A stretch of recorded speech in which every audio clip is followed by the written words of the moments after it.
देश में लागू पूर्णबंदी के दौर में सबसे ज्यादा परेशान वो तबका हुआ जो अपने घर से दूर दूसरे राज्यों में काम की तलाश में गया और कामकाज ठप होने के बाद पैदल ही घर की ओर निकल पड़ा। इन प्रवासियों में सबसे ज्यादा संख्या बिहार और उत्तर प्रदेश के श्रमिकों की थी, जिसके बाद अब जब प्रवासी कामगार घर लौट आए हैं तो उनकी नाराजगी दूर करने के लिए आज प्रधानमंत्री नरेंद्र मोदी ने आत्मनिर्भर यूपी रोजगार अभियान का आगाज किया है। इस दौरान पीएम ने क्या कुछ कहा, इस रिपोर्ट में देखिए।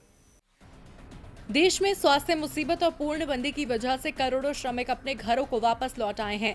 उनकी रोजी रोटी को लेकर विपक्ष लगातार सरकार से सवाल कर रहा था और उन्हें रोजगार देने की मांग कर रहा था, जिसके मद्देनजर अब उत्तर प्रदेश सरकार की ओर से वापस लौटे कामगारों को सूबे में ही काम दिया जा रहा है, जिसके चलते आज प्रधानमंत्री नरेंद्र मोदी ने यूपी सरकार के आत्मनिर्भर यूपी रोजगार अभियान की शुरुआत की। प्रदेश की योगी आदित्यनाथ सरकार का दावा है कि इस योजना के तहत करीब 1.25 करोड़ कामगारों को रोजगार मिलेगा। प्रधानमंत्री नरेंद्र मोदी ने अपने संबोधन में कहा कि हमने अपने जीवन में उतार चढ़ाव देखे हैं। सामाजिक जीवन में कई तरह की कठिनाई आती है। किसी ने नहीं सोचा था कि पूरी दुनिया पर एक साथ इतनी बड़ी मुसीबत आएगी, ऐसी मुश्किल जिसमें चाहकर भी लोग मदद नहीं कर पा रहे हैं।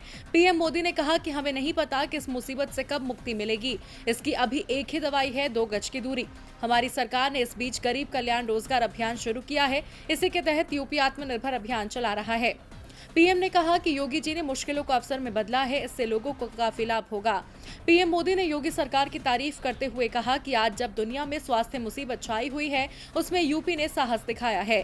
योगी सरकार का शानदार काम आने वाली पीढ़ियां याद करेंगी। मुख्यमंत्री योगी आदित्यनाथ ने कहा कि मुसीबत के दौर में देश को पीएम मोदी ने मंत्र दिया, अब रोजगार को बढ़ावा दिया जा रहा है। वहीं पहले की सरकारों को घेरते हुए पीएम मोदी ने कहा, मुसीबत के वक्त अगर पहले की सरकारें होती तो अस्पतालों की संख्या का बहाना बना देती।